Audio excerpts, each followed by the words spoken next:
Stand by to launch FanStream Sports. 3, 2, 1. Let's start. Hello, sports fans. Welcome to FanStream Sports. Nothing but pure sports. This is the JP Show. JP, it is so good to hear you back on the air. Stand by. Now, here's JP. All right, the road show continues here, and the JP Peterson Show. This time we're coming to you live from the beautiful San Antonio Airport. Oh, it's a peach, too. It's a wonderful place. We were here for Father's Day, saw my 94-year-old dad. Took him to the rodeo and the steakhouse. Hope you guys had a great Father's Day. Nick Geddes joining me from On3 Sports this morning. How are you, Nick?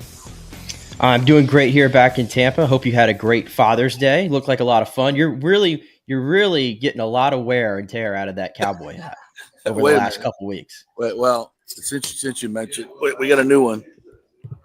Oh, we have a new one. Oh, looks like we've upgraded here. Yes, we've definitely upgraded. This is like a real cowboy hat that we bought in Texas. Got it from my dad, but he didn't want it. He's like, I can't wear that thing. It's scratchy on my head. So we'll go. Should we stay with it today? Yeah or nay? That's up to you. You're the one that's in an airport, not me. Yeah. I got to take it. You can't put it in your bags, obviously. Otherwise, you screw that thing up. So I'm learning all about the cowboy hat management here last couple. Nashville, San Antonio, we love. And it was my second rodeo this week. Second rodeo I've ever been to. Fantastic. Great stuff. My favorite part about rodeos, the one they have here in San Antonio, it's called the Tejas Rodeo. They get the kids involved. Like there's like 6-year-old kids trying to riding these sheep, like running through the hilarious. And then they put like four little calves. They take all the kids and say, all kids 12 and under come out onto the rodeo. What do they call it? Surface field. I don't know what pitch. Is it a rodeo pitch? I don't know. Definitely not a pitch. So they bring all the kids out and they're all like jumping over the fence, running through the fence. They come out there. And then they let like 4 calves go. And they just start chasing the calves around the ring. And it's freaking hilarious. So, and then you see all the bronco riding and the bull riding. Yeah. It's still every rodeo, the national anthem is like an event.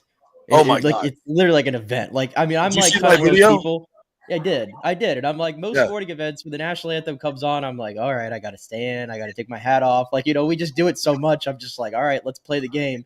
At the rodeo, it's like an event. Oh it's my like God! An event for those 2 minutes. Five horses with riders with flags on them, and then they had one. I put it up on my Twitter if you want to go see it. I actually think it's on the Instagram. It's on the Instagram if you want to see it. It's really good. And then my 94-year-old dad is singing as loud as he could the national anthem. And it was definitely a moment. It was definitely a moment for a Father's Day moment. So if you ever come to San Antonio, highly recommend the Tejas Rodeo. It's outside of town, but it's absolutely worth it. And they got a big steakhouse there, and they have an outdoor amphitheater. So all the locals are there doing the line dancing. Yeah, it's if you want a slice of San Antonio, highly recommend the Tejas Rodeo and steakhouse. It was fun. All right, well, we got to talk some Rays. I got to tell you, I've said this team is probably a middling 500 team. Well, not anymore. Not anymore. You go in and you sweep the Mets, who had the best record in the National League, and I think the best home record in baseball. Yep. I think they'd only lost 9 games at home. That's something. That's doing something and dominating really the last couple of games. Nice comeback in game 1 with Danny Jansen hitting a 2-run homer. Danny Jansen, a big part of this offense. Taylor Walls has caught fire, hitting over 300 his last 12 games. I guess he sees his replacement coming, has picked it up a notch. Well, his replacement can't exactly get back, can he? So Taylor Walls he's got stability for now. Can we say something poor about the Rays medical staff? Like, Jesus. They don't seem to be able to get their rehabs right. They don't seem to be able to get guys back when they say they're going to get them back. I don't know. I don't know crap about what they're doing or how they're doing it, but it seems like they're not doing it very well. But yeah, everybody's contributing. Caballero with the bunt, scoring runs with not even getting the ball out of the infield. We've seen that a few times. Aranda's showing his power. Caminero, obviously, continues to hit home runs, 2 this week with his dad there for Father's Day for the weekend. And everybody's contributing. And now they've won, 9 of 12. They have the major's best record since May 15, 18-6. And they're a season high 7 games over 500. And their pitching and, their offense, we'd hope would be average, has become a little bit better than that. Just phenomenal stuff from the Rays.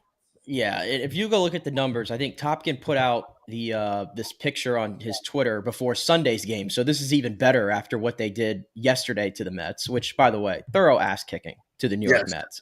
By the way, the New York Mets and the New York Yankees, bad week for them. 0-6 this weekend. Tough. But the Rays, they are first in run differential since May 20th. They are now plus 72, I believe. First in runs per game, third in runs allowed per game, first in ERA, second in opponent average. They're first in OPS from an offensive standpoint, first in slugging, first in extra base hits, first in stolen bases, first in scoring position, second in home runs, and fourth in batting average. I think I got through it all right there. They are literally like first, second, or third in every statistic that matters, hitting and pitching, going back to May 20th. And that started with, if I'm not mistaken, the call-up of Chandler Simpson, who then got demoted and has been playing well. But they haven't – when he got demoted, it hasn't stopped. I mean, obviously, Josh Lowe is a huge part of this and thickens up the lineup, gets Caminero better pitches to hit. And Josh isn't even, killing it necessarily right now. Not yet. To your point, Junior Caminero can't stop hitting home runs.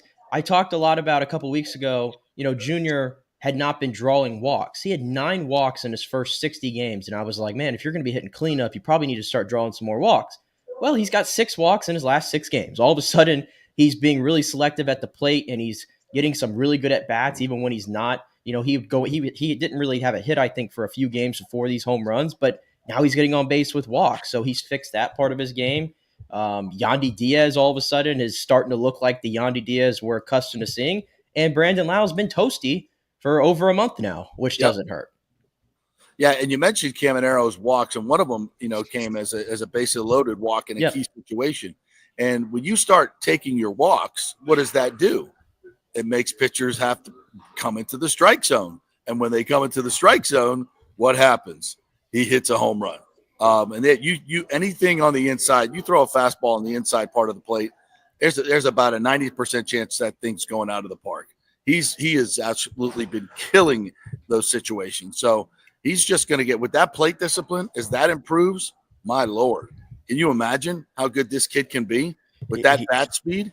He's probably tracking. I mean, to be, the Rays have multiple candidates to be all-stars next month. And I think Junior Caminero, the outside of Jose Ramirez, probably the second best third baseman in the American League. He deserves a spot. Aranda deserves a spot. And then the pitching, Rasmussen, not his best outing this weekend, but you'd like to think maybe he gets a spot. But speaking of pitching, how about Shane Baz, who we have been talking about, guy with only 2 pitches. The slider has been struggling all year. Is that a guy that maybe you move to the back end of the bullpen? And he just responds by yesterday just absolutely shoving. And by the way, that slider yesterday, it turned into a little bit of a cutter. There we go. All of a sudden, they turned it into a cutter. Got to credit Kyle Snyder, I'm sure, for finding something there, and Shane Baz for executing. And now he's got 3 pitches again. Yeah, they reworked that slider and just basically turned it into a cutter. Thank God they got rid of what he was doing, because that was just such an outlier. Every time he threw it, it was a 50% chance of getting hit out of the yard. So that's a huge change and adjustment for him. And that fastball, though, is just so electric. And getting in that situation, you got a lead, you build a lead, they load the bases, and Alonso comes up. Pete Alonso comes up. Place is going nuts. That's a moment where you really grow as a pitcher. You really, really grow as a pitcher, and you just rear back and go 99, and he ticks it. And credit, was it Thyssen there yesterday with catching the foul ball? Huge moment. You get the strikeout of the home run leader in a bases loaded situation. That's the type of stuff that gets a young kid the confidence that he needs to be an elite pitcher. He's got elite stuff. There's no question about it. The fastball is explosive. It's easy, 99, sometimes 100. But he can start locating like that and really get an effective third pitch. Man, sky's the limit for that kid. Yeah, really. Yeah, and it's just one of those things where, like you said, we thought the Rays were heading towards this middling summer rather. Where we were like, oh, they're going to be a pain to watch. It's going to be, just Rido tutoring around 500, and now they've gotten themselves to a point where they're 7 games over 500. Forget the wild card; they're sitting pretty in the wild card, but because of the fact you went out and swept the Mets and the Red Sox before they decided to make one of the most bizarre trades I've seen in some time in Major League Baseball, trading Rafael Devers.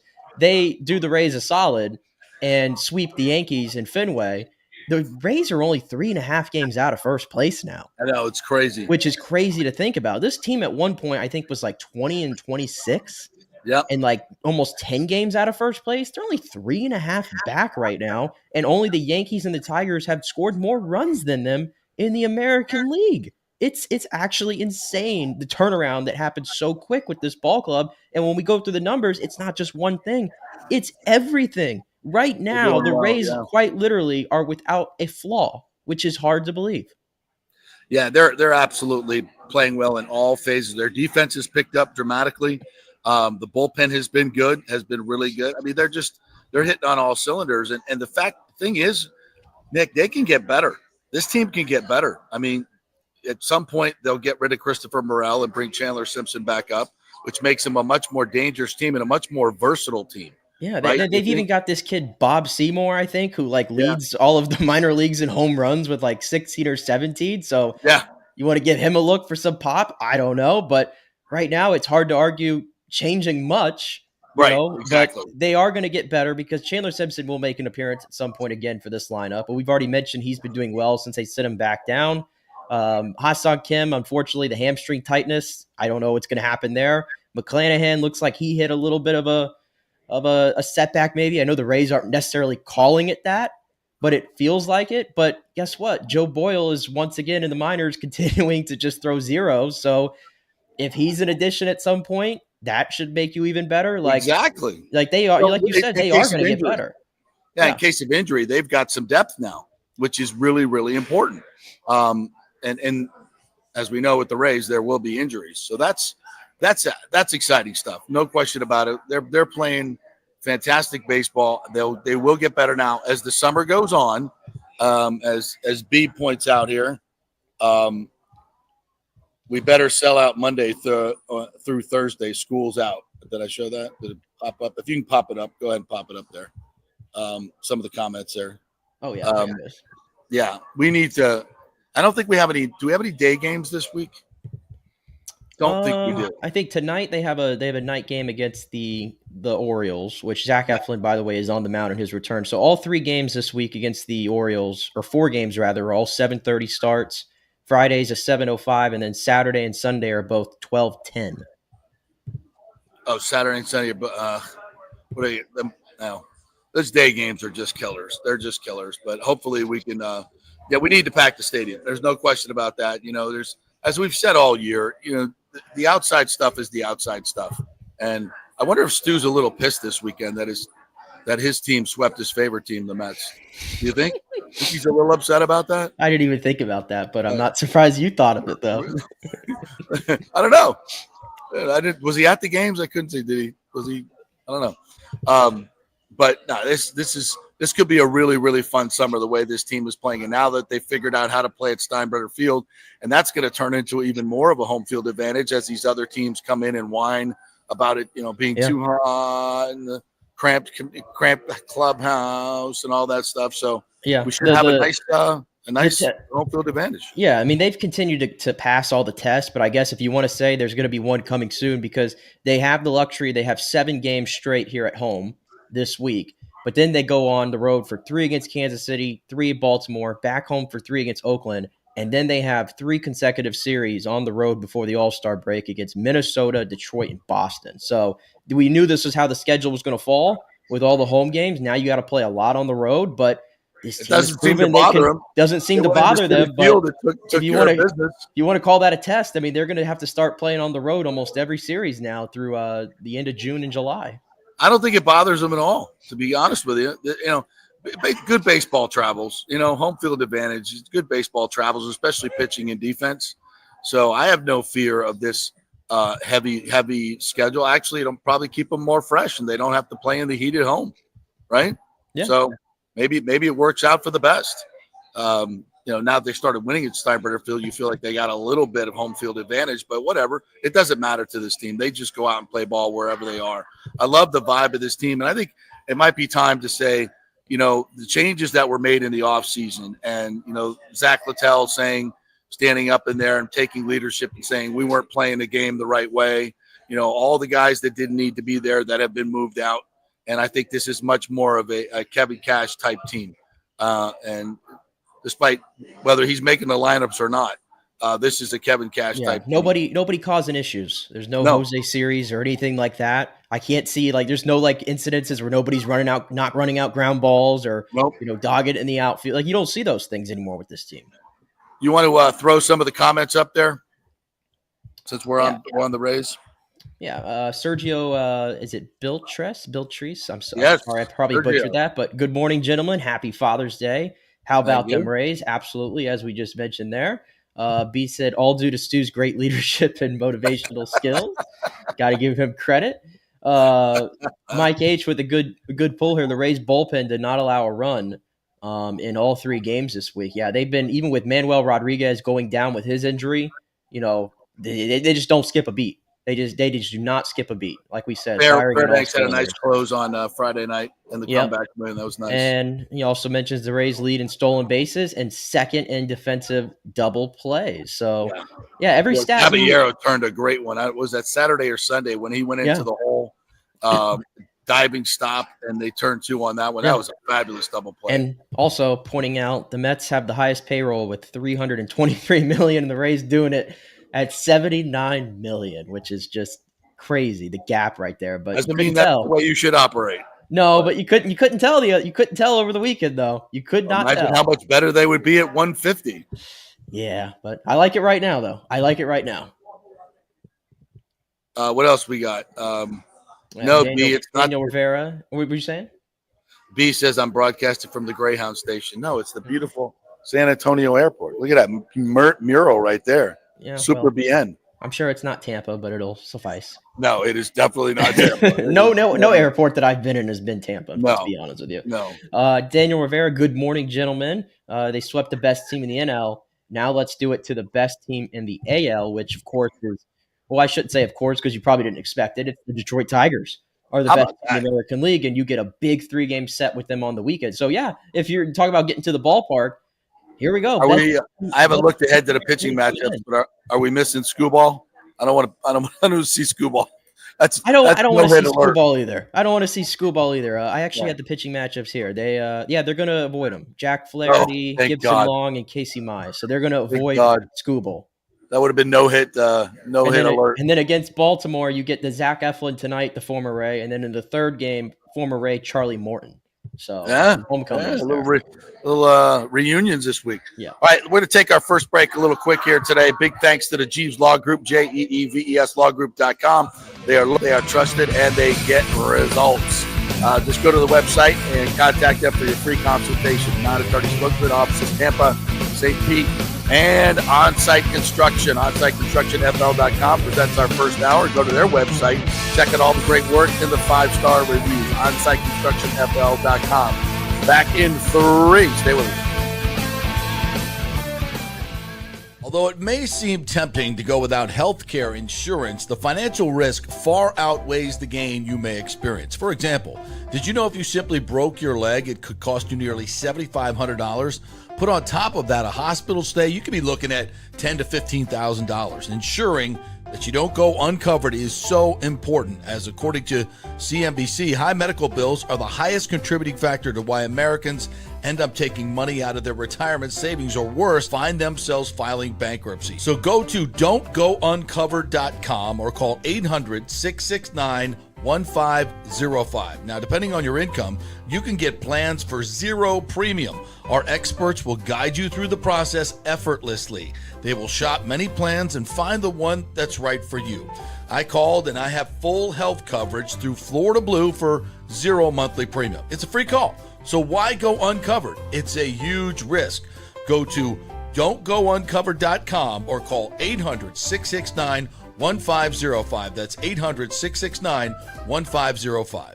Spring means a time of renewal and Rays baseball, and the folks at Italiano Insurance want to welcome the Rays to Tampa and remind you it's time to renew those insurance policies with the now famous Italiano Insurance Checkup. Let the experienced and friendly agents shop your policy for the best price and coverage. Famous for saving me over $1,000 on our auto insurance last year and over $500 on our homeowners. Now that's a grand slam. Might as well get a double play by adding flood insurance and business insurance to your portfolio. Costs less than you think, and trust me, you do not want to risk your home or personal wealth. That's a big whiff. So step up to the plate and call 813-877-7799 and chat with the all-star agents at Italiano Insurance. 813-877-7799 and go to ItalianoInsurance.com. Go Rays! JP here for Riveters, our new official sports bar and grill of the JP Peterson Show. And just like our show, no BS, no corporate chain feel, just amazing, authentic folks serving great comfort food in a casual atmosphere at unheard of prices. Riveters is located just south of Raymond James and Steinbrenner Field on Dale Mabry, walking distance to the park. So free parking, great place for pregame and postgame. Let's talk about fresh food. Nothing is frozen. Burgers, wings, prime rib, roasted fresh daily, never frozen. That makes a huge difference. The mahi, the salmon, also super fresh. All our sauces are original recipes made in-house. Our Warhawk chili and fully loaded potato soup is made fresh in-house. It's the best food anywhere, served by people who actually care. Riveters on Dale Mabry, just north.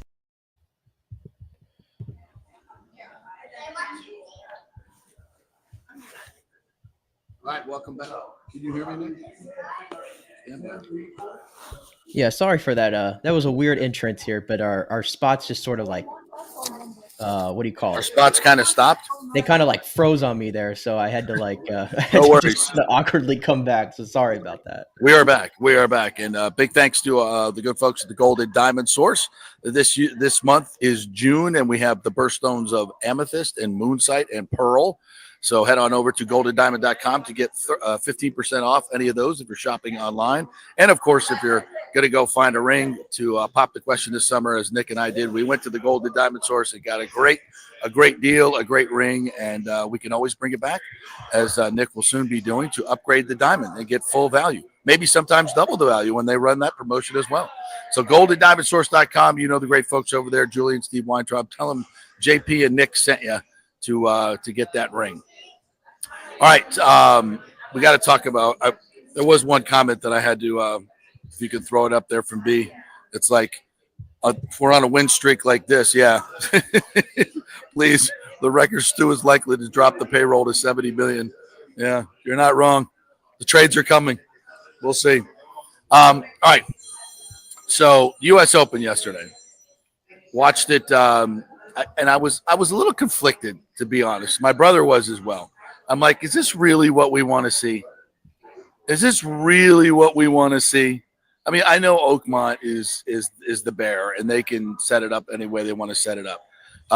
There was one moment there, and okay, so full disclosure, I did have some money on Sam Burns. And in a moment where he comes and asks for a ruling, and in a key point of the back nine, I think he was down 15. He was on 15 there yesterday. He was down one stroke, I think, at that point. I think he was tied. I think they were all tied. The lead or tied for the lead, and he wanted to, get relief from standing water in the spot where he was, and he kept swinging the club and showing the water just absolutely splash away. And now the actual rule is, I believe, you have to draw water with your feet, where you're standing and the pool of the water. But he was on a little bit of a decline, and the water had settled below his feet where his ball was. So in an instance like that, he asked for a ruling, and the first guy said, no, you can't get relief. He asked for a second ruling, and the second USGA official said, no, you can't get relief. And he hits it into the deep rough, again, makes double bogey. He's done. And I just can't help but say, I understand you want to identify the great players. I get all that. You don't want to embarrass them.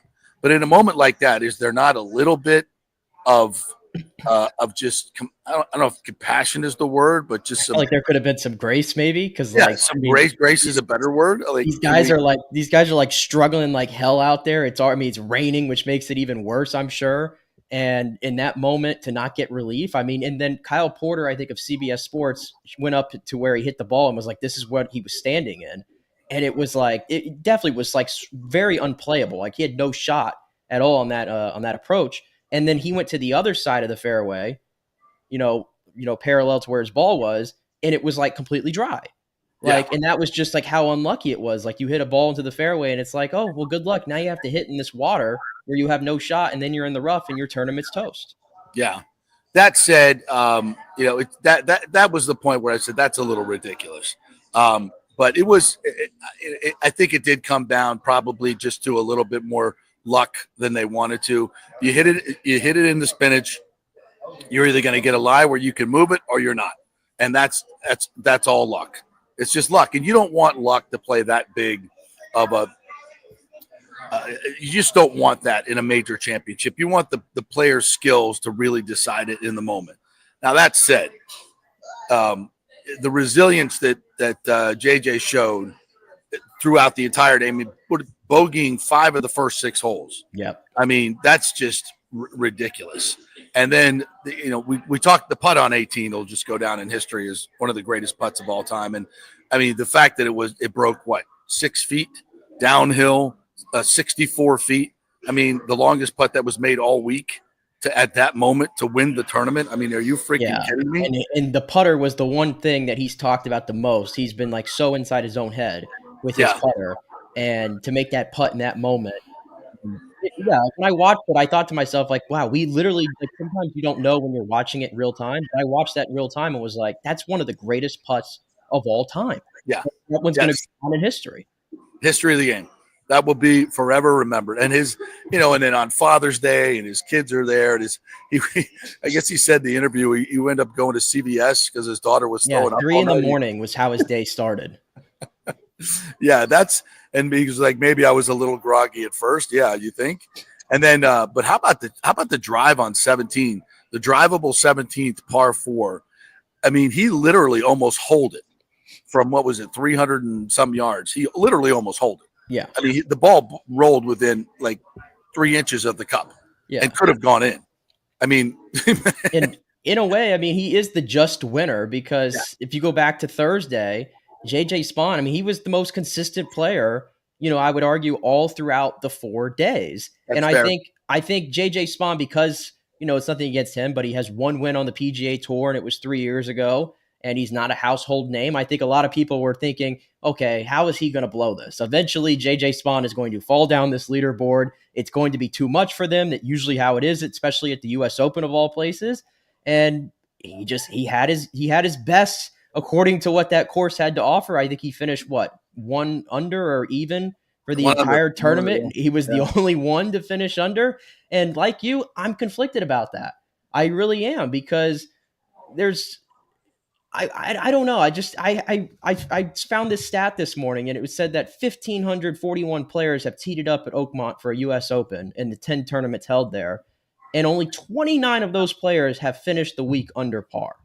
That is an insane stat, and I just feel like that's a little overboard. To me, if my winner is at 4 under or 3 under or 2 under or something like that, and you have a few guys who are around there, that's one thing. But at one point yesterday, to have everybody that's in the leader, that's vying for the win, is at 2 over or 3 over or 4 over. That just seemed a little silly to me, to be honest with you. And just how penal the course is. It's just at times it does not reward good shots and really, really penalizes bad shots, which you want. But when you're hitting good shots and they're not rewarded just by it becomes a little bit ridiculous. But anyway, it was a great finish. And the finish salvaged the tournament. What he didn't realize was I had bet on Sam Burns and Adam Scott. So you could have taken them off the board right away, even though we thought those were the 2 that were going to come down. But once I wagered on them, then and the winner of this tournament was going to be the most composed player. There's no doubt about that, and that's why when I saw Terrell Hatton, there at the top of the leaderboard, I was like, Terrell Hatton doesn't have the temperament for this. No. He was playing really well, give him credit, but eventually he broke. Eventually he broke, and he started making stupid decisions out of the rough that you should not be doing. DeChambeau, a lot of big favorites. We should have known all along a course like that was going to get in Bryson DeChambeau's head. Oh, yeah, we should have known that. And same thing with Rory McIlroy. But J.J. Spaun, I mean, probably the most unlikely winner in a major since Gary Woodland, I'd probably argue. Yeah. And once again, the U.S. Open. Yeah. And all of a sudden, J.J. Spaun he's going to be in the Ryder Cup. He's in the top 5 now in the standings. The top 6 automatic qualification. We got to talk about that. I mean, J.J. Spaun is probably going to be on this Ryder Cup team as an automatic qualifier, and nobody's playing the way you are. I mean, he almost won the Players too. So. In a playoff. It's not like he's some chump. So he's playing really, really good golf. And maybe this unlocks something for him because the dude can play. No question about that. All right, partner, I got to catch a flight. Shout out to the Tampa Bay Sun. I know you're going to talk about that as well for their championship over the weekend. Nick's got a lot more for you coming up in the next segment or so. So I'll be back in studio tomorrow. We got more Buck stuff all week long, and we'll get into some fun stuff with the Rays as well as they beat up on the Orioles. Yes, sir. Have a safe flight. Have a safe flight. And Nick will be back in 3. Yes, sir.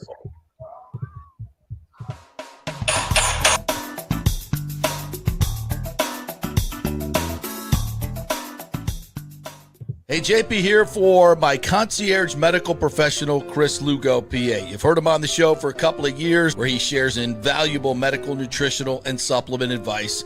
With Chris, it's like having a medical provider as your best friend. What I love about this concierge service is the convenience and support he offers. I can text or call him 24/7 with any questions or concerns, and he'll promptly call in a prescription if needed. No office visits or co-pays required. It gives me peace of mind knowing I have someone genuinely invested in my health, not just focused on insurance profits. And the best part, the Bay Area Modern Medical Center's personal concierge service is more affordable than you might think. Don't let insurance companies dictate your health care. Take control of your health and wellness today. Visit BAMMC.com for more information and to schedule your initial free consultation. Empower yourself and take charge of your personal health with BAMMC.com. JP here for the Gold and Diamond Source. You know, we've told you about the amazing Diamond Savings Account where your diamond never loses its value. Well, now, through the end of May, the Gold and Diamond Source will double your trade-in value up to $2,500. Just bring in your jewelry to trade and your $2,500 piece turns into $5,000. It's time to upgrade that ring, earrings, whatever. We have gemologists on site to make the deal. Double your trade value up to $2,500. Gets you $5,000 to spend. So go through your jewelry box and get that stuff you never wear and get something new and stylish that you're going to love. Great experience, and we will double your trade-in now till the end of May. We can finance you as well. No interest for 5 years. Only at the Gold and Diamond Source, 3800 Ulmerton Road. Always online at goldanddiamond.com.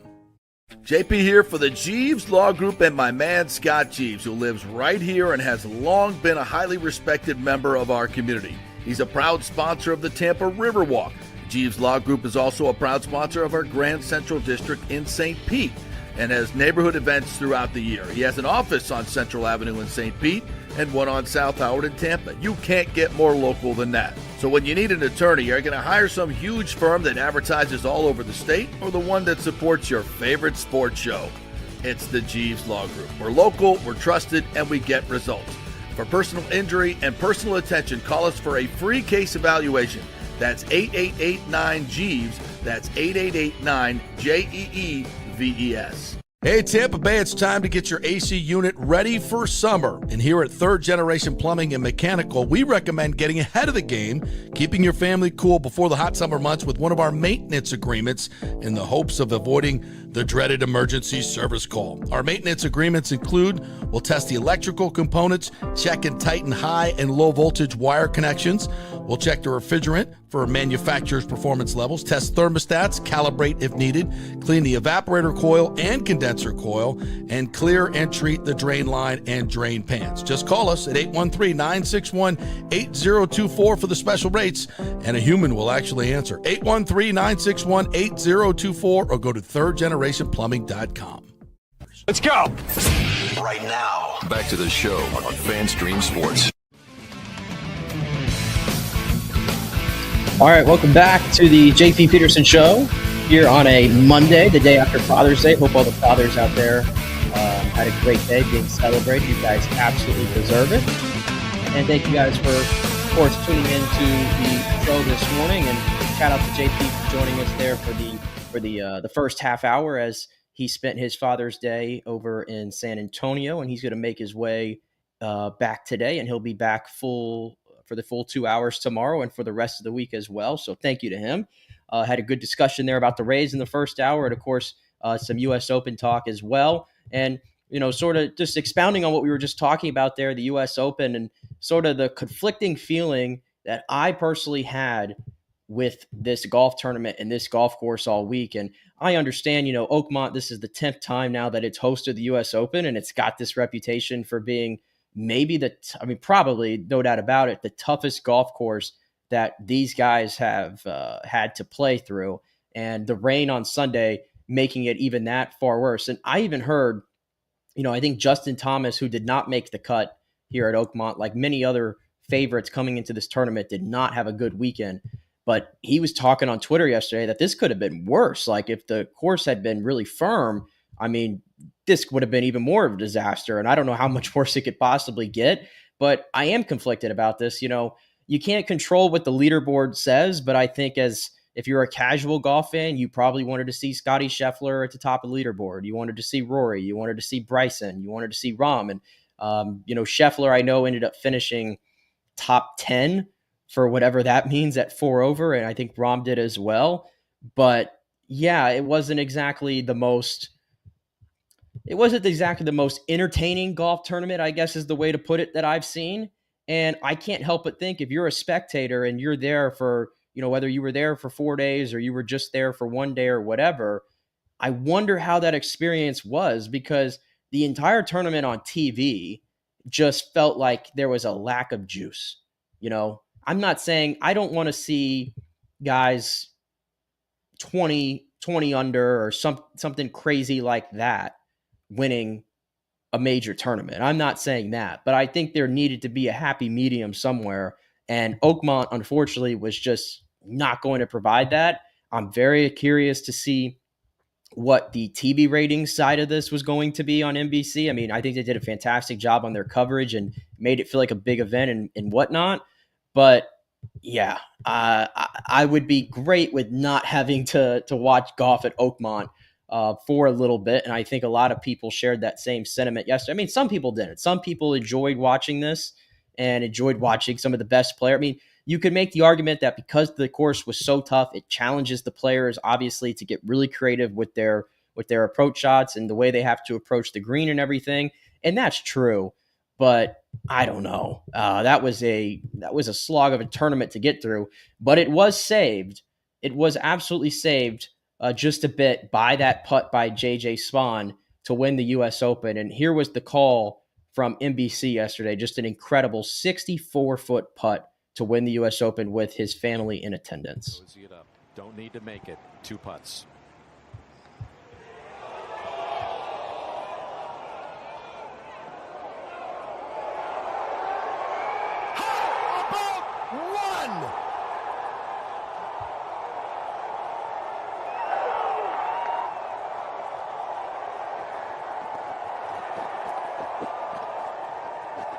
Yeah, that's just great moment. Like I said in the first half hour there, watching that live, I knew immediately that is going to go down as one of the great putts in the history of golf. And I knew it immediately. And you just, that moment there where you could hear the crowd just boiling as you watch that putt come down the slope, and you're like, is it going to go in? Is it going to go in? Oh my gosh, it went in. And everybody goes absolutely crazy. JJ Spaun threw his putter. He actually went back to go fill out his scorecard and everything. And then he realized that, oh crap, I forgot my putter in the bunker and everything. But that was just a great moment. And of course, JJ Spaun doesn't care about all the other stuff that, the big names weren't up there necessarily with him or whatnot. He was the most composed golfer throughout the 4 days. And that's why it should be no surprise necessarily that he was the winner. And like I mentioned, now he's 5th in the Ryder Cup standings. That should hold probably. And he's going to be representing the United States at the Ryder Cup, which nobody would have seen coming. But JJ Spaun has earned it. And that's one of the things about the PGA Tour and in golf in general.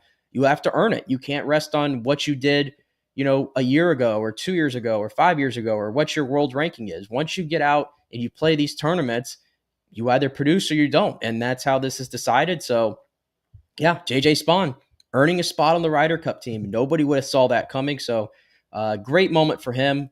As we mentioned, he was in that playoff with Rory McIlroy earlier this year at the Players. So I'm sure that sort of, he was battle tested a little bit coming into here, and he was in some good form as well. But yeah, I think I'm good on Oakmont, though. I think I'm good on Oakmont is sort of the general feeling there. A couple other things I wanted to hit. We actually had a championship lifted this weekend from a professional team in Tampa Bay. The Tampa Bay Sun win the inaugural USL Super League Championship. They take down Fort Lauderdale on Saturday night with a 1-0 victory. So all of a sudden, Tampa Bay is back on. It felt like for a while there, or for a little bit rather, all the Tampa Bay teams were winning championships or going to championship games, and we called ourselves Tampa Bay. We got a little bit away from that, but now the Tampa Bay Sun have brought that back. And you look at the state of the big three right now in the city of Tampa. The Lightning, obviously, perennial playoff contenders right now, 3 straight first-round exits, but we don't necessarily feel like their window is necessarily closed. It's just they have to tinker some stuff, and they, like the rest of the league, have to figure out how to get over the hump that is known as the Florida Panthers. The Tampa Bay Rays, 39-32, hottest team in baseball right now, best team in baseball right now, if we're being honest with that. And they look like they're set up in good shape to maybe make a playoff run this year. And then I think the team right now in Tampa that I think has the best shot at winning the next championship for this city, I think it's the Buccaneers. I truly believe that. I think the Bucs Super Bowl window has undoubtedly opened up this year. I mean, you look at this roster, and I don't really see many holes on it. I really like the draft they have this year. Of course, you can like the draft now, but we got to see how these guys look on the field. I love the vibe around this team. Baker Mayfield playing quarterback, the way that he has sort of grabbed on to being, one of the faces, if not the face of Tampa Bay sports right now, I think is incredible how he's done that in just 2 years for a guy who came in under a 1-year deal, just looking to rebuild his entire career. And I look at the NFC. I think the NFC is generally wide open. Philly is going to be there. We know that. All the teams that are in the NFC North feel like they have a shot, but that's not guaranteed, especially with Detroit losing all of their coordinators. How is that going to look? Why not the Bucs? Why not the Bucs?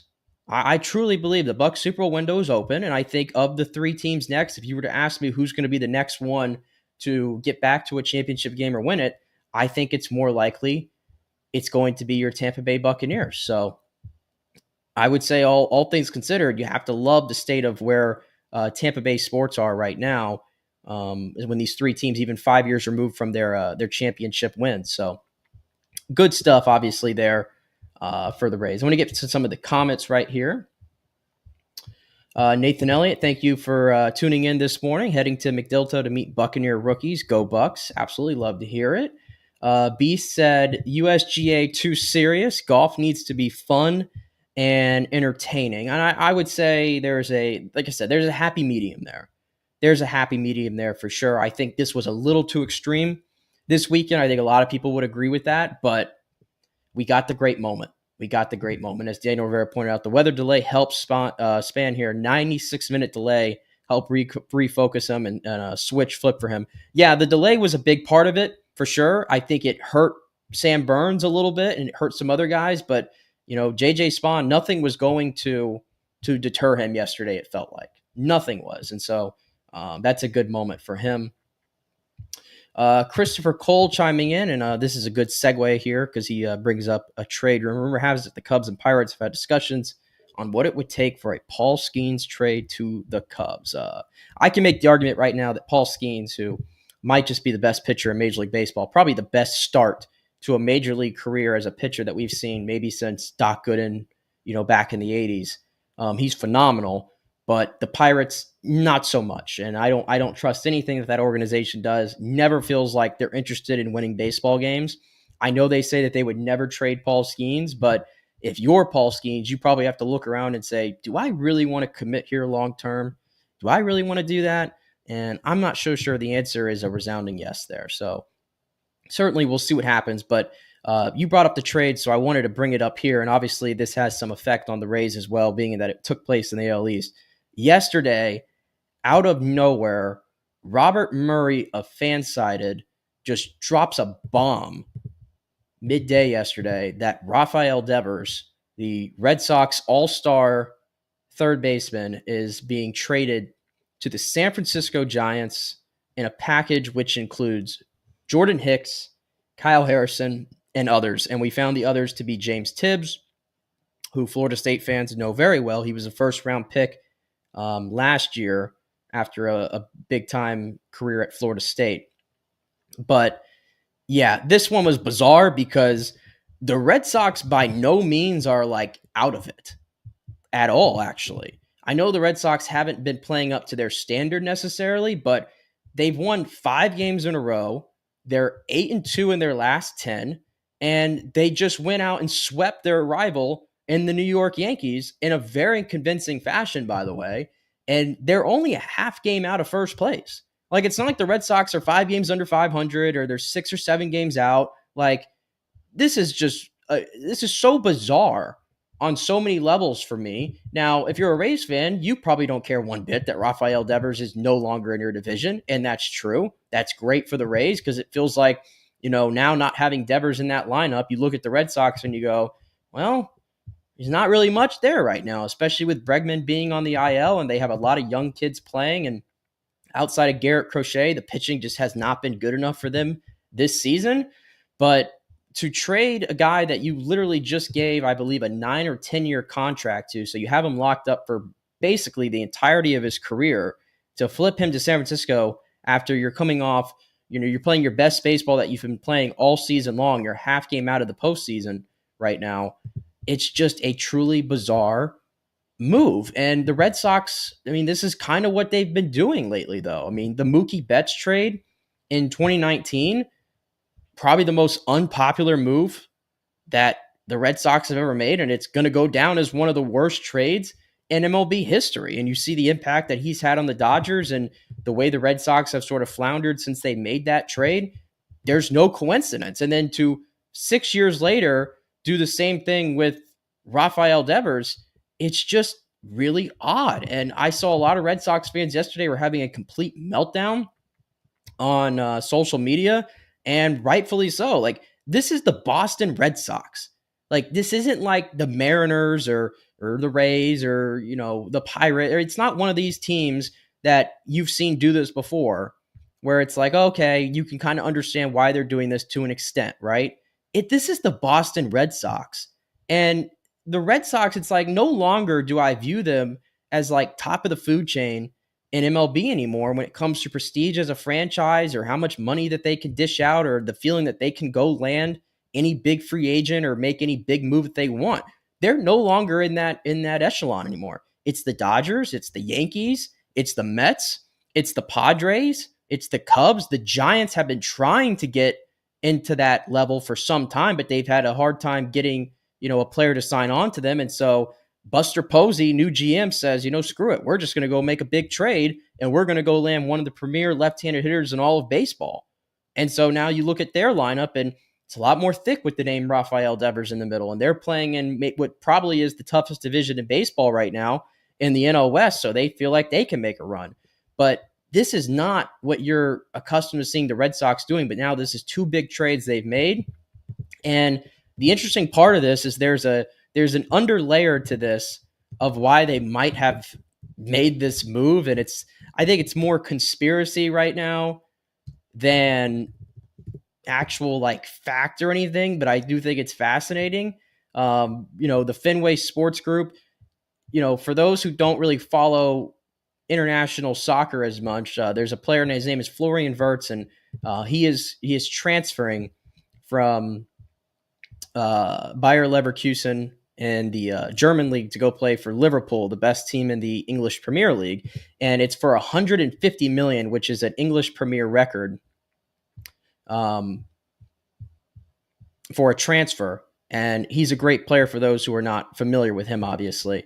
So they do that on one hand, and then they go and ship Rafael Devers to free up capital. And they send the full $250 million that Rafael Devers is owned over to the San Francisco Giants. So it's like one of those things where on one hand, they're spending all this money for their soccer team, and then for their baseball team, immediately after, they're dumping their best player.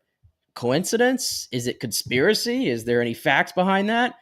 I don't know, but it's, like I said, it's certainly a fascinating storyline of how that ownership group is sort of handling things with the professional sports teams at their own. But yes, if you're a Red Sox fan, you have to be absolutely disgusted by what they have done. And as Michael LaRue points out, the Red Sox have gotten rid of Mookie Betts, Xander Bogaerts, Rafael Devers, and Babe Ruth, and they got nothing in return. Yeah, when you go look at the Betts trade and then you combine that to the Rafael Devers trade, you basically traded those two players for Alex Verdugo,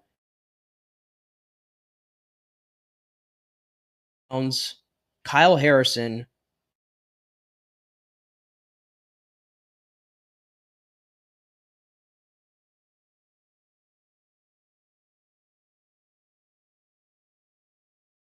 Hicks has really good stuff, but he's very inconsistent as a starter / bullpen piece, long relief guy. James Tibbs is playing in single A. Jeter Downs didn't pan out. Verdugo didn't pan out, and I think now he's on the Braves, doing his thing or whatever. Just bizarre. But again, if you're the Rays, you basically took another competitor out of this, because unless the Red Sox have something else up their sleeve and they're planning on now using more capital to try to make another trade, because the other layer there was Rafael Devers. There was a big issue in the offseason how the Red Sox wanted him to play first, and he didn't want to play first base. They brought in Bregman, and both of them were third basemen. Devers has been a liability on the field. He didn't want to play first. The Red Sox wanted him to. It turned into a public thing ahead of the season, and Rafael Devers was very pointed in some of his remarks about the Red Sox and trying to force him to make that move over there.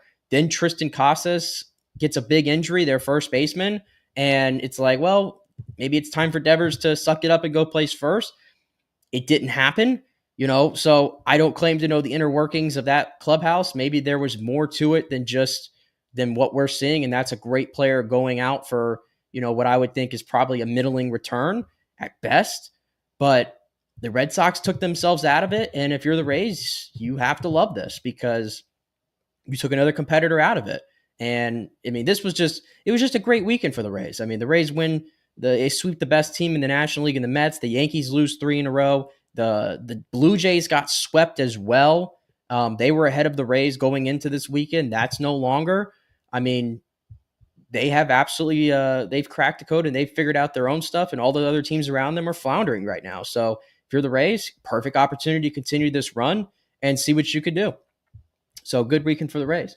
As Jordan G points out, kind of talking about what I mentioned there, Liverpool comes first for Fenway Sports Group. Always has and always will. Cody says the Red Sox are getting used to the new MLB hard salary cap and floor. Yeah, it's just though, like the idea of the Red Sox like pinning pitching and being that kind of ball club when you're one of the most historic teams, not just in baseball, but all professional sports. It's a weird thing that we've got here, and obviously their fans are not standing for it. All right, I'm going to take a break here, and when we come back, I got a couple more topics I want to get into. Big trade in the NBA, the NHL Finals going to a Game 6.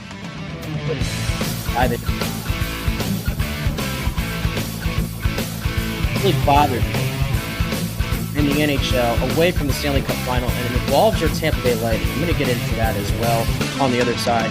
As always, thank you to our great sponsors for allowing us to do what we do here. We greatly appreciate it. We will be back in 3. Stick with us. Hey, are you tired and broke from going to those overpriced sports bars with $18 martinis and $20 burgers? Well, head over to Riveters, now the official sports bar and grill of the J.P. Peterson Show. I love the atmosphere. It's uniquely nostalgic American, recalling the days of Rosie the Riveter.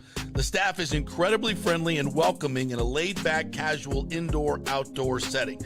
And check out the reviews, and you'll hear this. Best Reuben sandwich ever. Amazing wings, burgers, and prime rib. The welcome you get when you walk in is incredible. The staff will call you by name. You're not just customers. You're really part of the family. So go say hello to Maha, Taylor, Serena, May, Courtney, Jamie, Christina, Lauren. Tell them JP sent you. This is a real sports bar, and we love our home teams. And they're playing the games on the TVs all the time. You won't have to ask to put the Lightning, the Rays, the Bucs, or the Rowdies on. They do the UFC fights for free, no cover.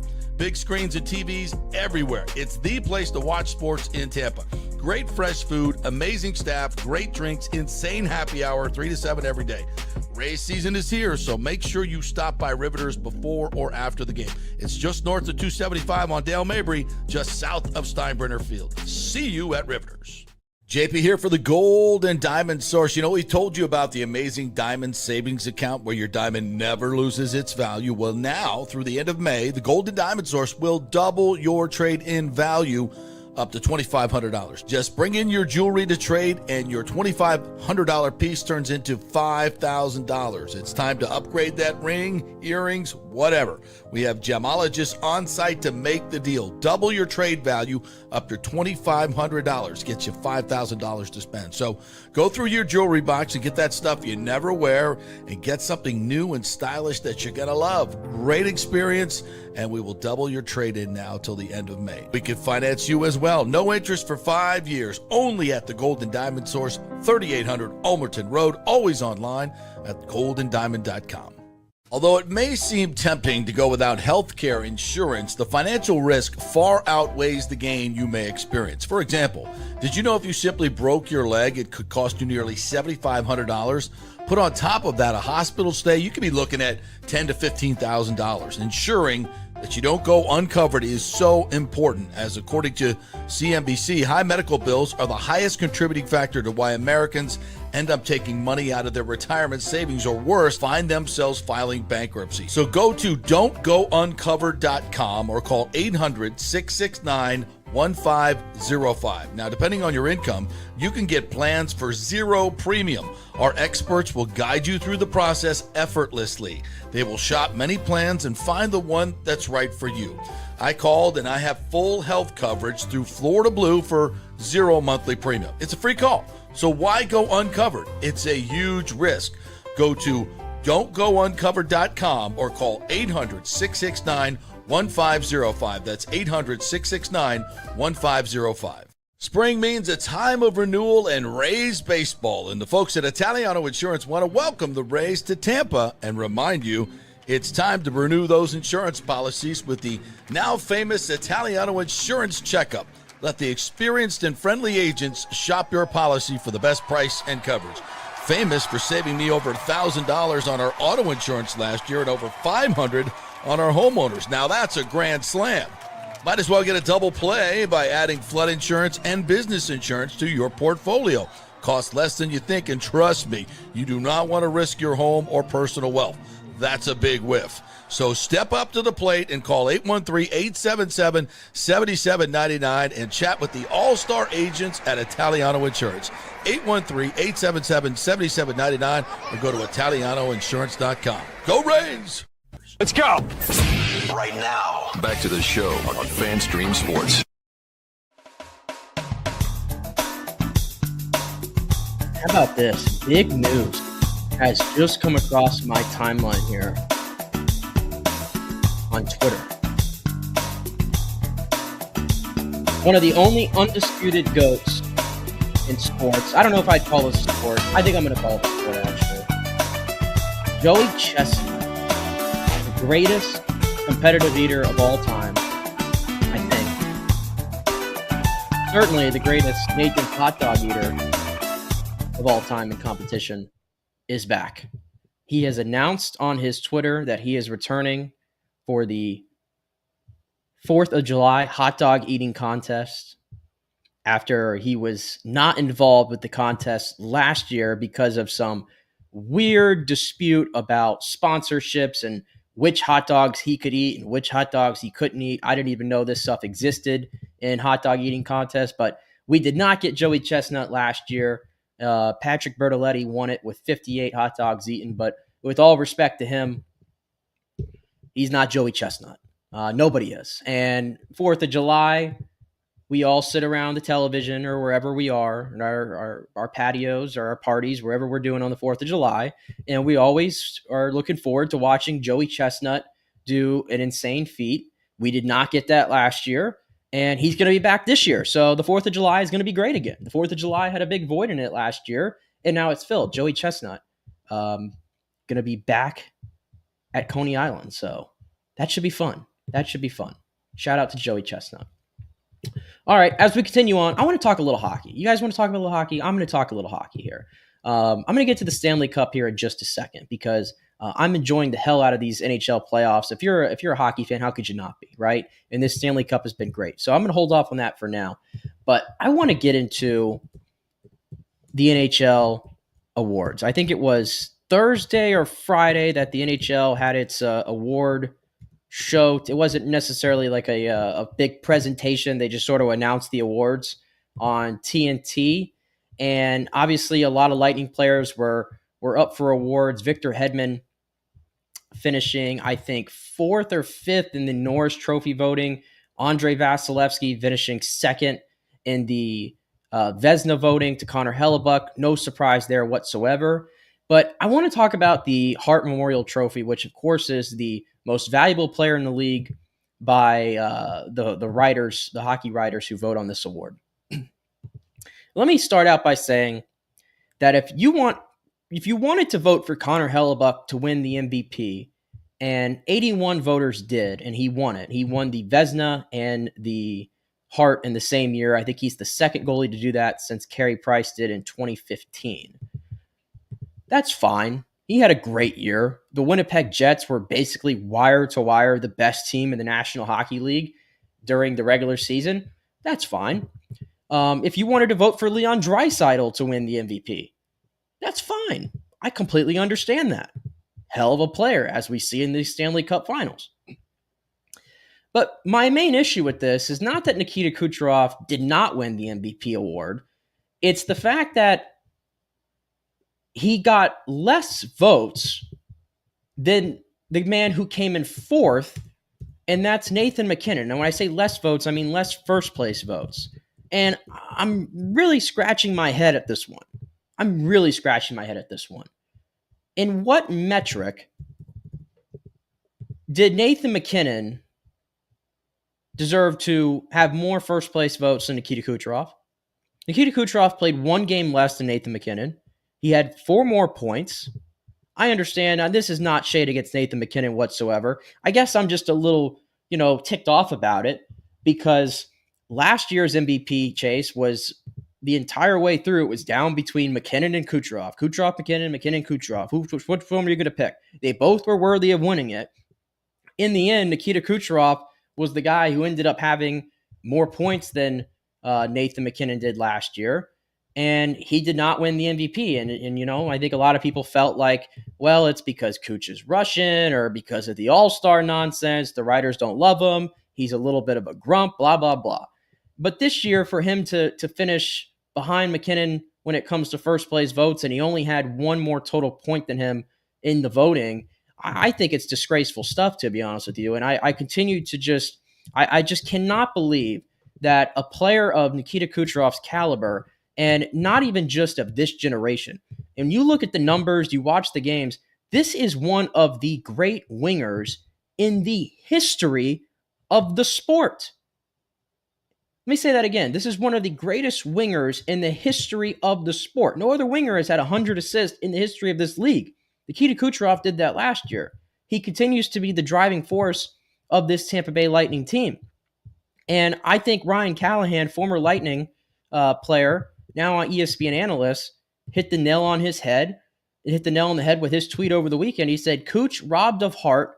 Unreal, the voters hate him because of an all-star game. It's all right, though. He won the players' vote as MVP. I'm sure the media voters know better than the guys playing against him. Hashtag joke. At this point, I have to start acknowledging that the Ted Lindsay Award, which is essentially the MVP as voted by your peers, the fellow players that you play with on a night in and night out basis, they voted Nikita Kucherov as the MVP of the league, but then he has the fourth most first place votes according to the writers.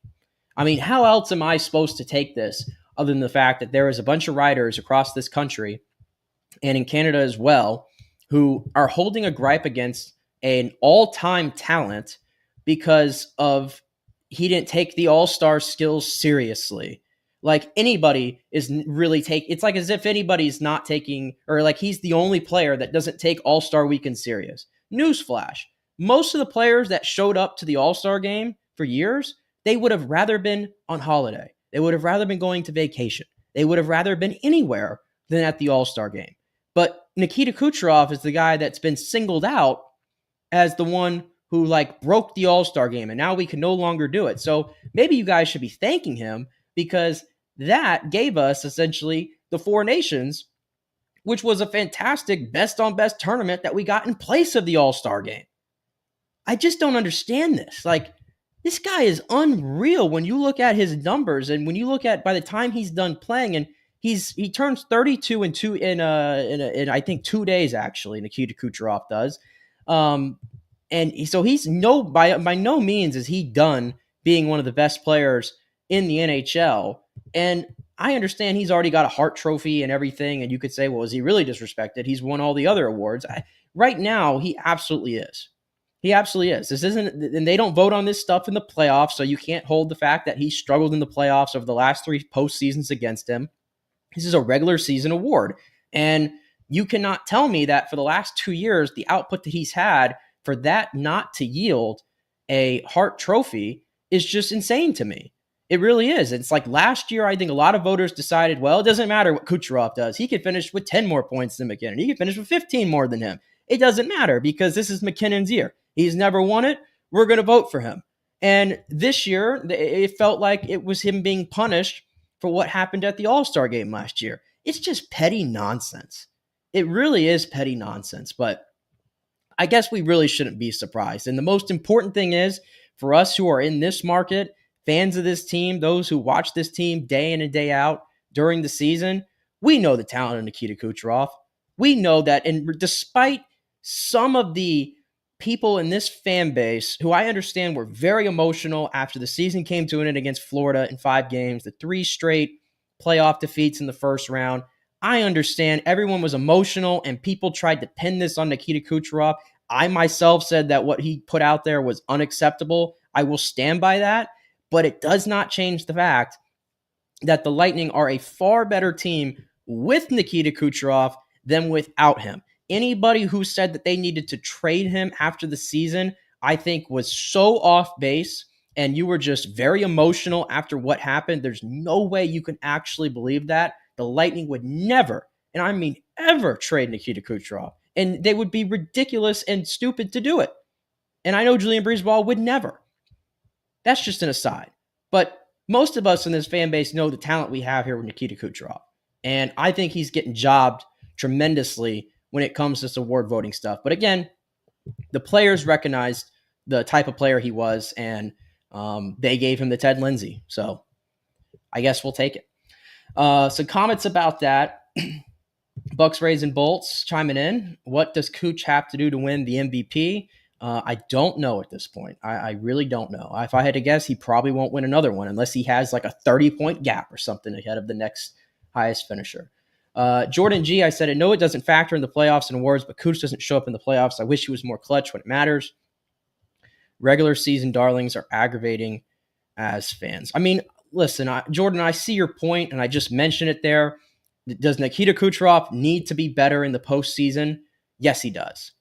But before these last 3 seasons, Nikita Kucherov had been one of the best players in the playoffs, certainly of this generation, and even still with the failures of the last 3 years, he's top 20 all time in postseason points. I understand he's got to be better, but I don't know. I don't think that doesn't diminish his legacy one bit from me. This is still a guy who has been in 4 Stanley Cups and 4 Stanley Cup finals and won 2 of them. You know, I mean, his legacy is cemented no matter what happens right now. And Jordan G mentions Marchand does. You play for the postseason. I see your point.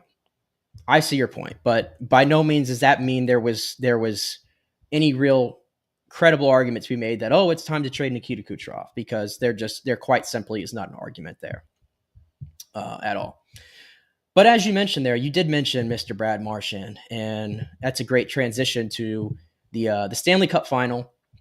We had the big Game 5 the other night between the Edmonton Oilers and the Florida Panthers.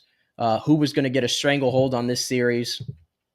And we found out that the answer to that question was it was the Florida Panthers, and it was in resounding fashion.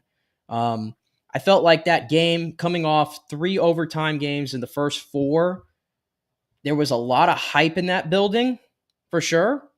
And I wanted to think that Edmonton would feed off of the energy that was inside the Rogers place. As an aside, the Canadian anthem inside the Rogers place is absolutely electric. It doesn't get better than that. But Edmonton came out really, really flat.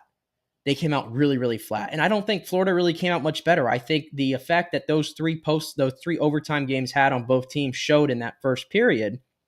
But even then, Florida was able to jump out to a lead. Calvin Pickard playing in net for the Oilers. And listen, if you can't decide who your goalie is at this point in the Stanley Cup, then as we've always known, Edmonton, you just do not have a goalie one option. And it might be part of their undoing, but that's not to take anything away from Florida, because Florida was able to find a new gear in that hockey game. And at one point, Edmonton had gone, I think, 11 or 12 minutes without a single shot on goal. A Game 5 of the Stanley Cup final, and they legit could not get a single shot on goal. And that's what Florida does to teams. I mean, listen, as much as they are the Tampa Bay Lightning's biggest rival, and there's a lot of debates out there of this Florida team versus the Lightning's teams that were winning Stanley Cups, and it would be a hell of a matchup to see, and it's fun to compare. I can only tell you that what I'm watching right now is very clearly one of the best hockey teams that I've seen put together.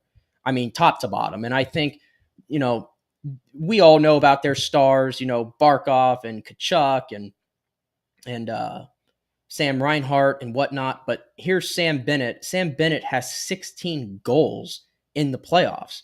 The guy it's like he scores every single night. He's the best player on the ice every single night for Florida. Perfect timing for him to cash in this offseason. If you're a Lightning fan, you are just praying like hell that some other team gives this guy $10 million so that way the Florida Panthers cannot sign him back, because I would love not to have to play this guy anymore in the playoffs. The guy, he's just a phenomenal talent and such a perfect fit there. Carter Verhaeghe, I mean, you talk about raising your game in the postseason.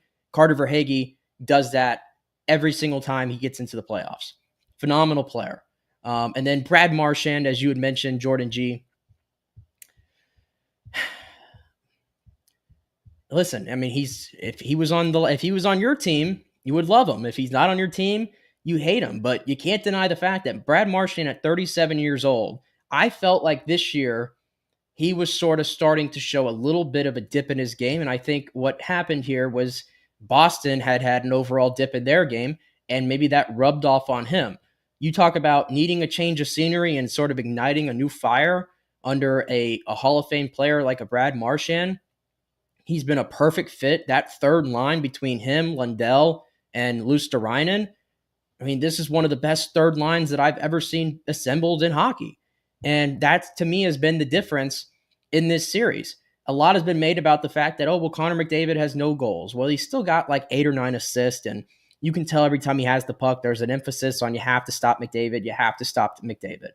But you look up and down that Edmonton lineup, they just do not have the depth to compete with the Florida Panthers. It's amazing. It's good that they were able to get 2 games, and this series is not over by any means. You got to win 2 in a row against Florida, which is very tough to do. But you just look at what Florida could put out there. It's like they don't ever have to shorten their bench. Like, I think when Edmonton gets behind or it gets into a close game, Edmonton has to ride McDavid and they have to ride Draisaitl, as far as they can take them. And at some point, that's going to take an effect on those guys. I know they're world-class players, but Florida doesn't have to do that. Florida can continue to just roll their lines like usual, and there's no fall off. And maybe Sergei Bobrovsky isn't playing, an elite net in the Stanley Cup final, but when you compare it to what Edmonton's dealing with Pickard and Stuart Skinner, it's a significant upgrade. So it's just a wonderfully built together team, and I have to acknowledge that. I am very frustrated that the Boston Bruins just gave away Brad Marchand to the Florida Panthers to just make them even more dangerous than we could ever even imagine. But they're a hell of a hockey team. And this has been a hell of a series. And I'm hoping like hell it goes to 7. But if Florida takes care of business tomorrow on their home ice, I mean, it's going to be absolutely warranted for them to be back-to-back Stanley Cup champs and 2 in the last 3. That would put them right on par with what the Lightning did from 2020 to 2022. And the state of Florida continues to show that they're running this sport right now. And, everybody's got to catch up, and that includes the Lightning right now. They have got to find a way to get over the hump that is known as the Florida Panthers. They absolutely have to. But the one thing is, Florida is probably going to be hard-pressed to keep this core together, completely. When you look at Sam Bennett being a free agent, we'll see what happens with Brad Marchand as well. I'm sure they're going to try to keep both of them together if they can. Is that possible? I don't know. I see Bucks Raise Bolts asking in the comment section, do the Lightning even have money to spend to try to make their roster better? I'm actually trying to pull that up right now so I could see the exact what they're working with right here, but I don't believe it's much though. I'm looking right now. They do have all 12 of their forwards from last year. It does include Connor Sheary, so obviously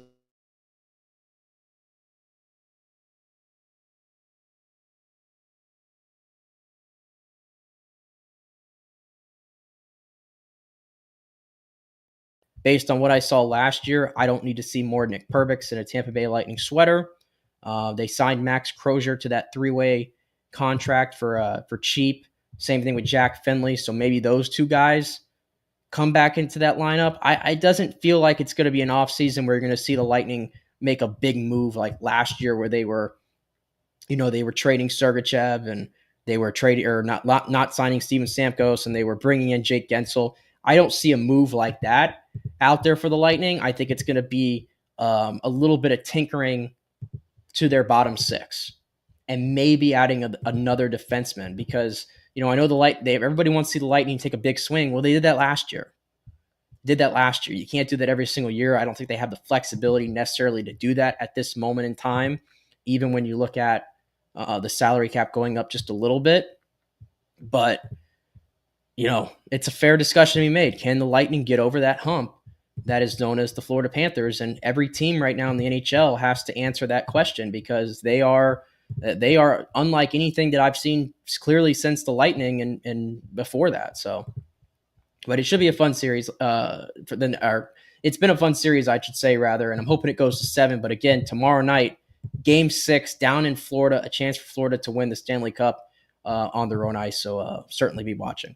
All right, I'm going to take one final break, and then I'm going to come back, and I'm going to wrap this up a little bit early today. Thank you guys for tuning in, obviously, here on this Monday. And obviously, JP, if you guys missed the beginning of the show, he was on for the first 30 minutes. He had to catch a flight tomorrow. But I'm going to hit a couple more topics on the other side and wrap this show up. And again, thank you guys for listening, and thank you so much to all of our great sponsors for allowing us to do this. So we will be back in 3. See you on the other side.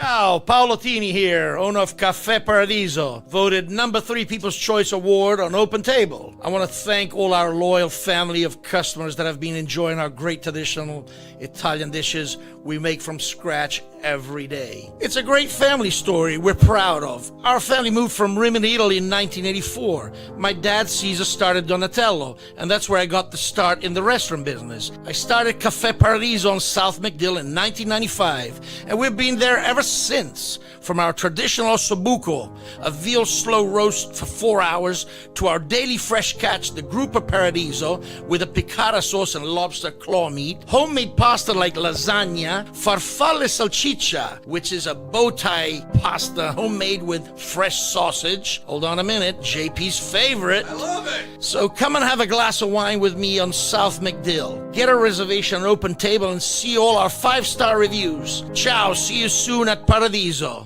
Going through a medical emergency without healthcare insurance can cause you to go into crippling debt. In most scenarios, people are forced to either break into their retirement funds or worse, they're forced to file for bankruptcy. The sad truth is that healthcare insurance is crucial in today's day and age.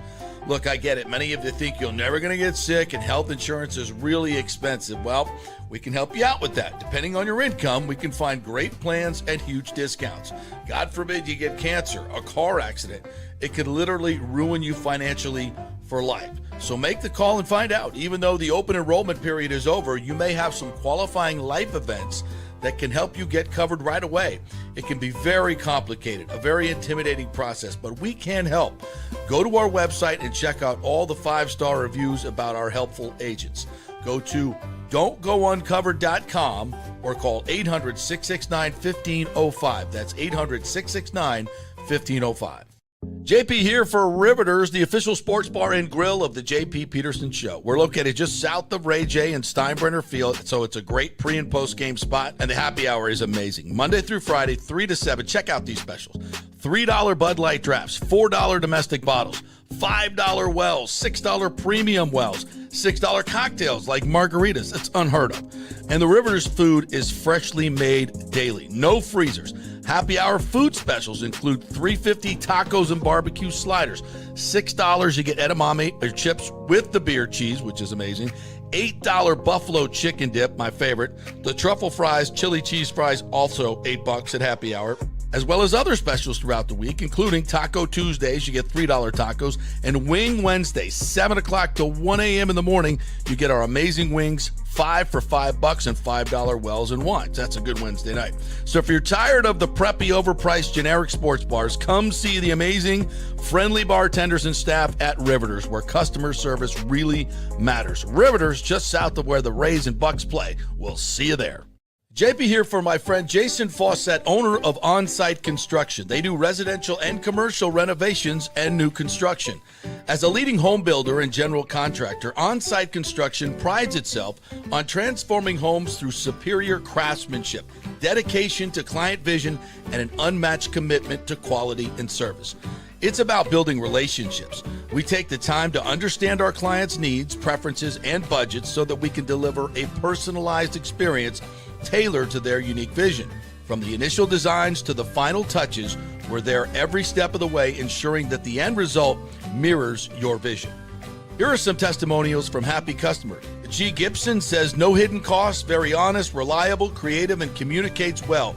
Reasonable and fair with their pricing, no hidden costs. C. Smith said, did not disappoint. I'm very happy with the work. This company really cares and will take care of it. So if you're just thinking about building or renovating, give us a call and let's see what's possible. 813-579-5789 or check out our website at onsiteconstructionfl.com. Let's go. Right now, back to the show on FanStream Sports. All right, welcome back. JP Peterson Show. We hit a couple of topics here before we sign off for the day. As always, thank you guys so much for joining us here today. Just to follow up to what the conversation we had there about the Lightning a little bit. Bucs Rays both had asked about, do the Lightning have money to spend? I found the exact cap layout here during the break. Right now they have a projected cap space of $3.4 million. So not much to work with, and that's why I said I don't think there's going to be a big splash this offseason for the Lightning, rather some fine tinkering to this roster. So that's the answer that for you right there. I wanted to get to this story a little bit, and this comes from the soccer world. And obviously I'm a really big soccer fan and everything, and obviously supporter of the United States men's national team. And I think this is a very interesting thing that's going on right now with this team and sort of the dynamics. And because we are about a year away now, they just had the year away celebration on Friday on Fox Sports in Miami, but we are a year out away from the World Cup being hosted here on our home soil, along with Canada and Mexico. And this has been a big story this week because the United States has lost 4 consecutive games in international competition, not including what they did yesterday in the Gold Cup opener against Trinidad and Tobago. A big win there, but I mean it's Trinidad and Tobago. I don't care if you're playing with your C roster. You should have no problem against the Trinidad and Tobago, and they clearly did not. But before that, it was 4 straight defeats, and I think the tipping point here was the 4-0 defeat to Switzerland last Tuesday. And, you know, you look at the roster right now that the United States is working with in these friendlies and in this Gold Cup. Like I just sort of mentioned, it is essentially their C team. There's a lot of MLS players sprinkled all over the roster, and it's no disrespect to the MLS, but the United States counting on players who are playing in that league is not exactly a winning recipe, and that has certainly showed. Mauricio Pochettino, who is a coach who's been a coach at the highest level in this sport in the United States. He was seen as a big coup for them, and they paid him a lot of money to come in here and replace Greg Berhalter, and it so far has not really seemed to have a massive impact. And to defend Pochettino here for a little bit, he still is learning what he has with this United States roster and this sort of talent pool.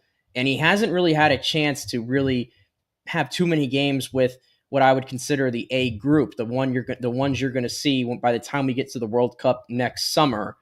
And now you have this drama going on, and now it's turned public, which is never good, between him and Christian Pulisic, who even the casual fans would know this is the best player that we have, probably the most talented player that we have ever had in the United States system, being Christian Pulisic.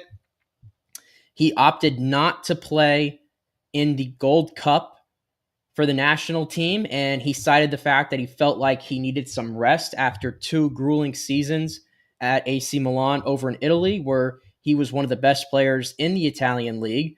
And that's fair. He wanted the rest. I mean, they play like 3 or 4 competitions throughout a 9-month span.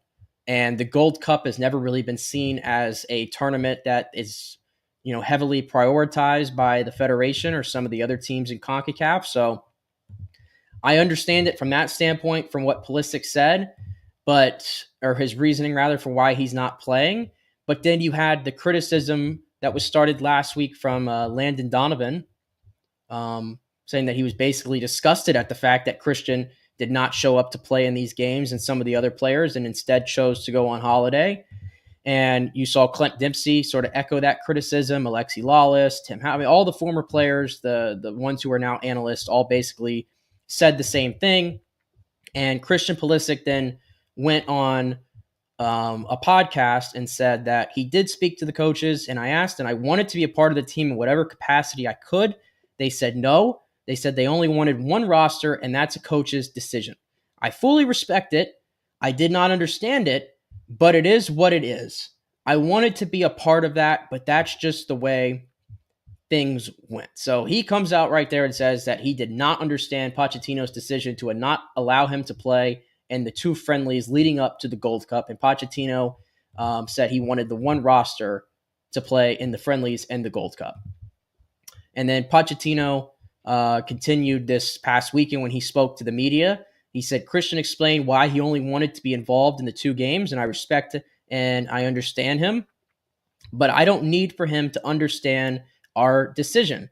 My position is I'm 53 years old with a lot of experience in football, and I was a player before I was a coach, it's easy to understand that I want a roster prepare 2 games for the tournament because for me, the Gold Cup is a really important competition.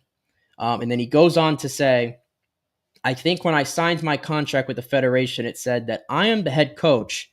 I am not a mannequin.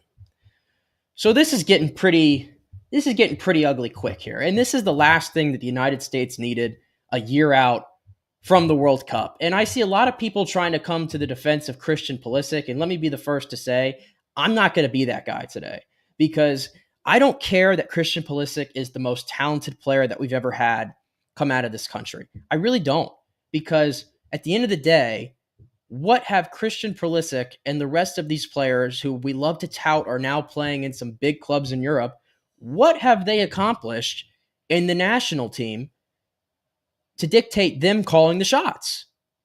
The answer is nothing. They haven't accomplished anything more than the generation before them that we all said wasn't good enough, and they didn't have the technical prowess as all the other international teams to compete, and we need to play a style that's more European and more tactical and blah, blah, blah, blah, blah, blah. These players haven't done anything. They haven't proven anything at the national level. You look at what happened last year in the Copa America. You want to talk about embarrassing? That was absolutely embarrassing.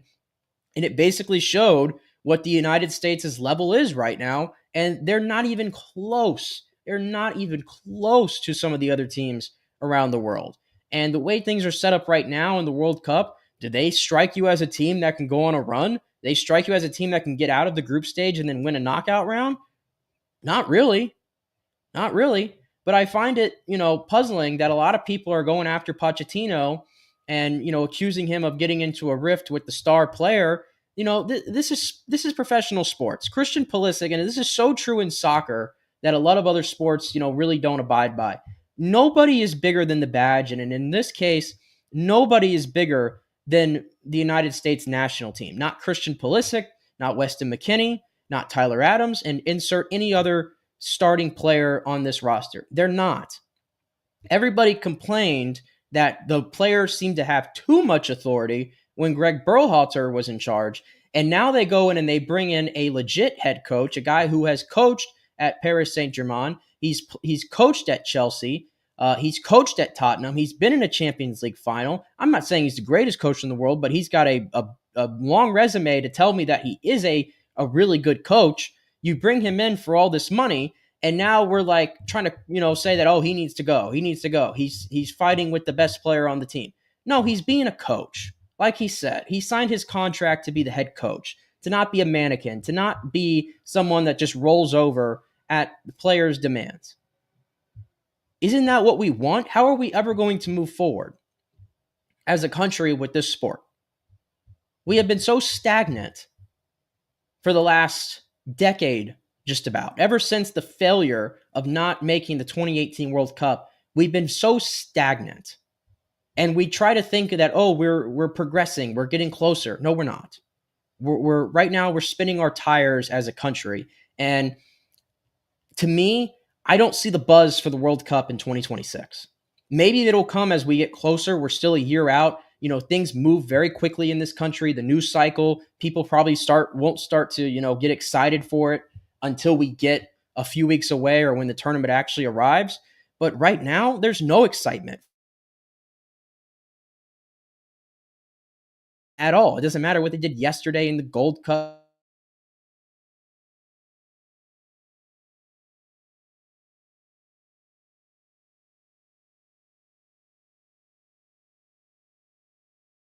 Or off of it. So Christian Pulisic wants to take a break, that's fine. But he doesn't need to go on a podcast and explain himself and say he doesn't understand Pochettino's decision. And now Pochettino is forced to fire back. And it feels like there's division now in the national team. It's just the last thing that we needed. It's another distraction and another thing we're talking about. We're never talking about the on-field play with the national team. It's always about what's the latest gossip story. What's the latest rift between player and coach. And, the Gio Reyna situation with Greg Berhalter, that was the big topic at the World Cup. And now we have this. And it's a shame. It's a shame. There should be so much excitement about the World Cup being back in the United States and hopefully going on some little bit of a run in the knockout stages, but that seems so far off the table right now. And now they have to figure this out. Can Pochettino get this back on track? Do the players respect Pochettino? Are they going to play for him? Are they going to play for their country, which ultimately is what this is about? You see so much pride from, other countries and the way they play. And I don't feel like you see that with this current generation of the national team, despite the fact that they are technically, quote unquote, more talented than the generation before them, but they have not done anything that the previous generation could not do. They've done the same thing. And actually, the generation before them, the 2002 World Cup, they went on a run into the knockout stages. The 2014 team, we kind of fell in love with them a little bit, no? I know they got knocked out in the Sweet 16, but that was the game where Tim Howard made 14 saves or whatever. That team showed heart. They showed character. 2010 team as well. Are we in love with this United States team like we were those? I don't think so. I think we're just sort of fed up with them. At least that's the way I feel about it. So, I don't know.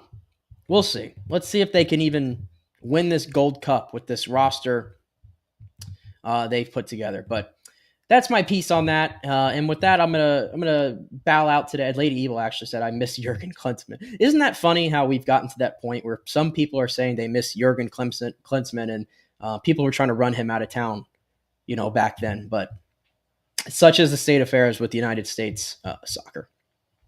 All right, guys. Thank you guys so much for tuning in today. Again, if you missed the beginning of the show, JP joined us for the